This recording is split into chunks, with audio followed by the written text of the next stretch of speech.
Hey, what is going on, guys? Hex Competitive back again today with a brand new video, and as always, down in the title below will be the topic we're talking about today. So, Bungou Stray Dogs does it again with another absolutely fantastic episode. Like, oh my god, I love Bungou Stray Dogs so much. Like, this has easily become one of my favorite series.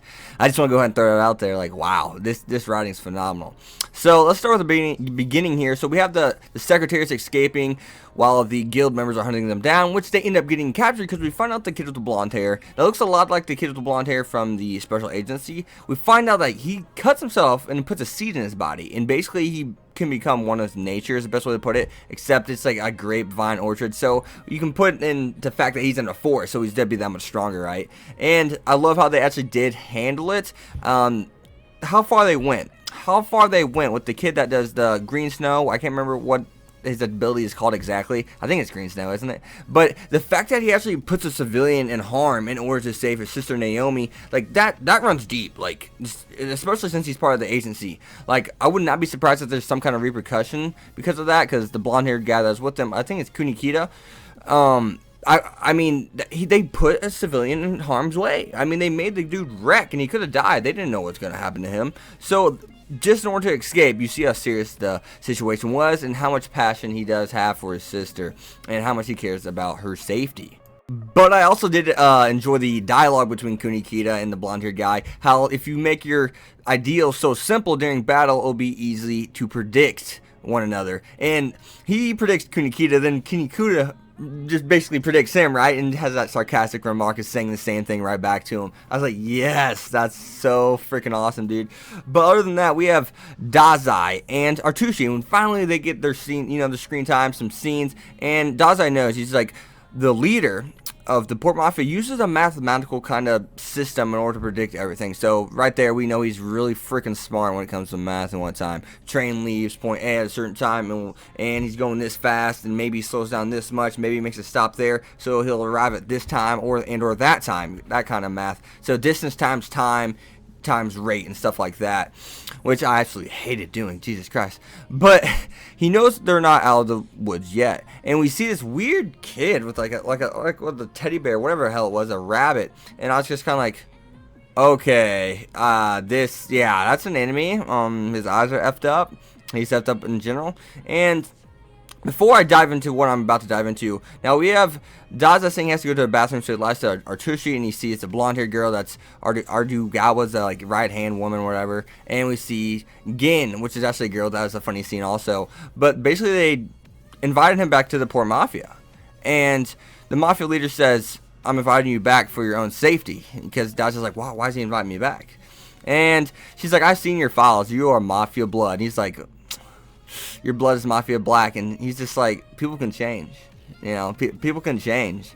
And he's like, why did he invite me back? He's like, because he released Q. And you see Dazai's eyes, because we find out that Q is mind control. And Dazai's like, oh my god, what the hell is he thinking? He was in prison for a certain reason. And so we find out that it's mind control, right? But we also find out you have to hurt this kid Q in order to become part of his mind control. So one thing I'm really interested in, when did Artushi hurt him? Because I believe Artushi bumped into him, maybe, or he bumped into Artushi, because we see his arm and he has blades wrapped up in his arm, and so Artushi even states even the slightest bump and whatnot could cut him. The slightest misstep and everything like that could cut him. It could injure him. And that's where Artushi got his mind control. And obviously we see Ardugawa, the hallucinations with Ardugawa, and Artushi's like, now you see what I mean. And all these things are just things that may carry over into the future of what happens in this war for a little bit here with Artushi, right? But yeah, Dazai comes to the rescue, just nullifies that puppet that was controlling Artushi. And we see the little dialogue exchange between Artushi and Q, right? And the fact that not Artushi, but Dazai's just like, next time I won't play with you, I'll rip your heart out. I'm like, and I want to know, have you guys noticed that expression that's been on Dazai's face basically this whole episode? Like, you can tell he's very serious. You can tell He's not the same Dazai. He's serious. Like, obviously, we can imagine he has a grudge against the poor mafia for what they did to Otisaki. They used him as a pawn and said, hey, go sacrifice yourself for our benefits. Even though they sent him to his deathbed intentionally without him even, like, really knowing until it's too late. But, yeah, they didn't care about him. They had no regard for his life. And, obviously, that's Dazai's best friend. One of the people he probably lived for, And they just threw him away like trash. I'm like, hey, go die. We don't really care. It's a valiant, honorable thing to do, even though we didn't tell you we're doing it to you. But, I mean, so right there, that's terrible. You can see why Dazai would be pissed off at them for that. But this episode overall was just good. And I really want to dive into some more stuff here that's absolutely amazing. And that's towards the end. Now, we have the return of Bungou. And it looked like he returned just to die. And the fact that he's like, hurry, Dazai, escape now, yada, yada, yada. And he's saying not even the law enforcement can arrest Guild. They're above the law. And I'm kind of like, what? Now, I want you guys to put in perspective. If you made it this far in the video, I commend you. But leave down in the comments below. If you may have made it this far in the video, leave down in the comments below about your thoughts on this. How do you stop God if they're even above the law and can't be arrested? Because, I mean, obviously those two that were arrested are going to get bailed out or just set free, right? So, things are getting serious. And we see this. And Bungou probably just died. I mean, he just got fucking T-boned. And the fact that Bungou cares so much, he said, hurry, escape now, Dazai. I mean, just his urgency shows he still cares about Dazai. And he knows Dazai doesn't like him for what he did. But he still cares and is very compassionate about Dazai.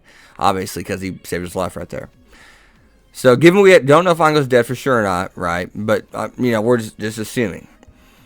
And at the end, Artushi versus the guild member. The guild head honcho leader. 2 hits. It took him 2 hits to put Artushi out of commission. And Artushi, we've seen Artushi's like body. He can withstand like just about anything, right? We've seen what Artigawa did to him. He fucking ran him through, for God's sake, right? He ran him through thousands, like hundreds of times. There's particles going through him, so we know what Artushi's body is able to withstand. And just like a punch and a kick, or really just kind of like punched him, threw him up, and kicked him, and he's out of commission. I'm just kind of like, wow. And then he's like, now come with me. There's far more things you can be useful for rather than just 7 billion. We can't pay that bounty. He's like, no way. And they're so rich, I'm surprised. Like, you can't pay 7 billion? Man, you talk a big game. Better be about it. But no, he's like, we can't even afford to pay that bounty. And he's like, you can be used for much more other, more valuable things. And I'm kind of like, what do they want him for now? Are they just using him to get the agency, get that little piece of paper that gives them the rights to it? What? And at the same time, I'm just kind of like, how the fuck is he gonna get out of this? And then Kyoka comes to the rescue. There's a lot of questions I have about Kyoka though. 1, where did Kyoka go? 2, is Kyoka the Bungou of the scenario? I mean, I find it very, very suspicious and interesting and weird that Kyoka just randomly disappears after that thing came down from the sky and just fucked him up. It fucked up the executive that was like her superior and mentor, which is a red-haired girl, which told Artushi to go and help Kyoka save her.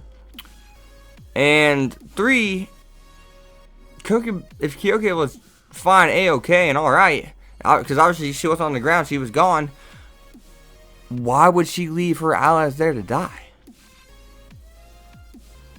Where did Kyoka go?